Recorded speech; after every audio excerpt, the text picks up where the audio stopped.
ratio. So literally what you are expecting is you will be looking at a fraction in there.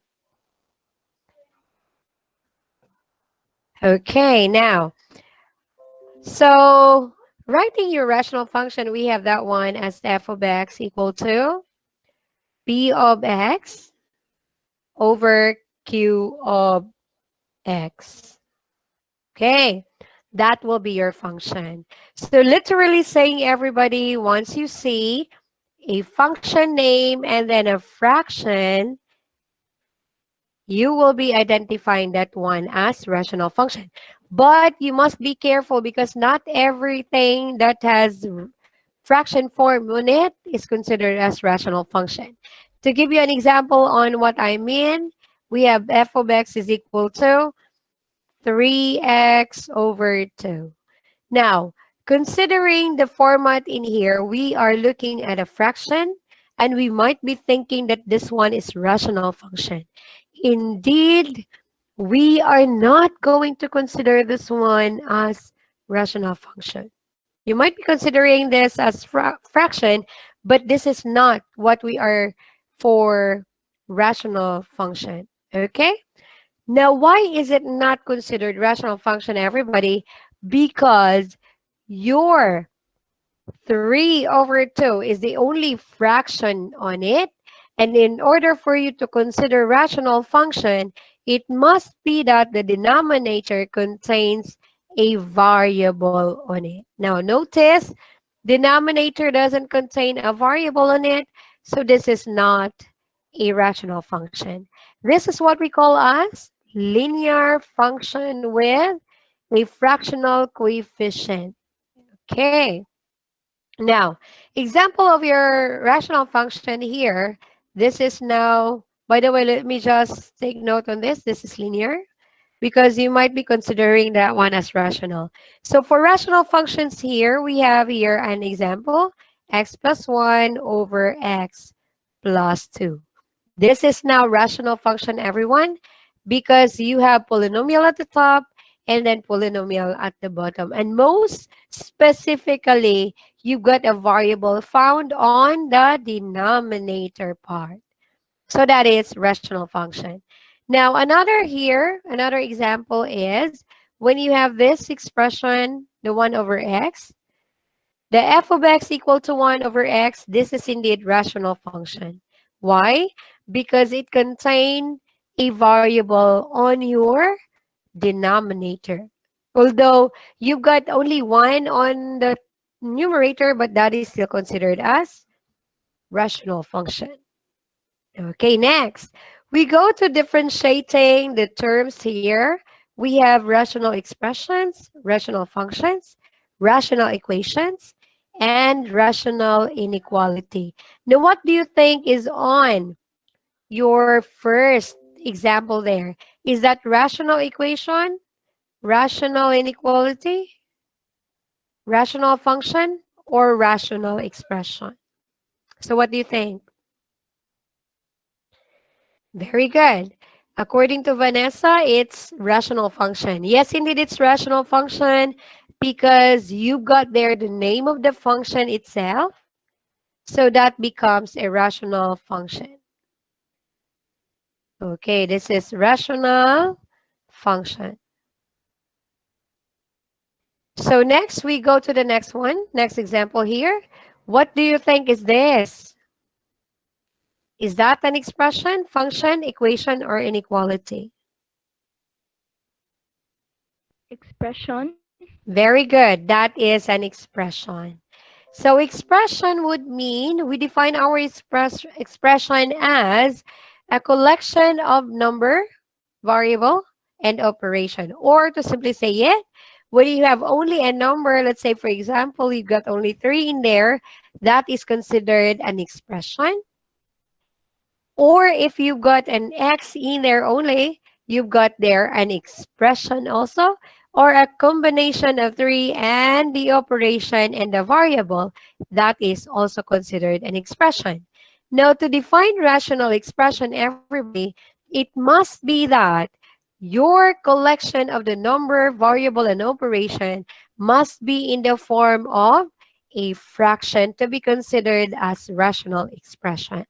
So this is our rational expression. Next one. What about that one?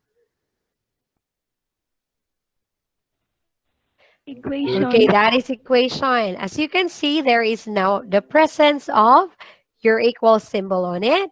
So if you've got their rational expressions connected with an equal symbol on it, that is what we call as rational equation. From the word equal on your equation, that would simply mean that there is the presence of your equal symbol on it.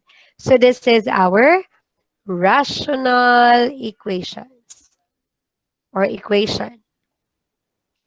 Next, we go to the next one. So what is this? Inequality. inequality, Very good. Inequality, This is ma'am. rational inequality because you have now the presence of the inequality symbol when you have like this, greater than equal to. You also have the opposite of that, which is less than equal to. And then you have the greater than, and then the less than. If there is the presence of those symbol, you've got their fraction exponents or expressions, sorry, rational expressions, and then connected with the inequality symbol, automatic, we are considering that as rational inequalities or inequality. Next, we go for finding the LCM on the algebraic expressions. Now, why are we going back to finding the LCM here?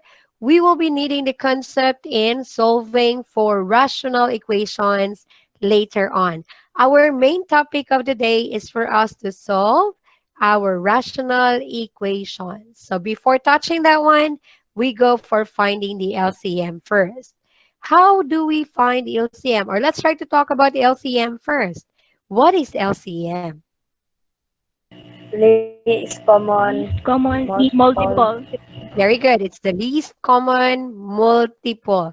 So from the word itself, least common, meaning to say we are looking for a number in which that is the smallest common among those terms or smallest common number among those terms. But if you say least common multiple, when you say multiple there, multiple refers to the numbers in which you will be continuously multiplying that number by the numbers 1, 2, 3, and so on. So to say it in finding the LCM here, we've got 3x and 12x squared as the algebraic expression. Let's try to separate the number and the variable first. Let's try to get the numbers or the numerical coefficient attached to those variables. We've got 3 and 12. There are two ways for you to get the LCM here. Let me present the first one. First one is by listing the multiples of your numbers. So multiples are, we've got, when we say multiples, we are literally finding or listing down your numbers in skip counting. So let's start with 3. So skip counting by 3s, we have 3, 6, 9, 12, 15, and so on. Now, next we have here the 12. Doing again the skip counting by 12. We have 12, 24, and then we have 36, and so on. So let us now find our LCM for the numbers in there. So we look for the smallest common. We've got common number here as 12. Actually, if you are to continue the number 3, most of your numbers on the number 12 there are found also on number 3. So we are just getting the smallest common between number 3 and 12. And that is our 12. So LCM is 12. And then for the variables, everybody, we are going to simply collect all the variables and taking into consideration the highest exponent on each variable. So we have x. This one has an exponent which is 1. This one has 2. So we are copying the 2 in there. So there you go with your LCM. LCM is 12x squared. Next, we go for this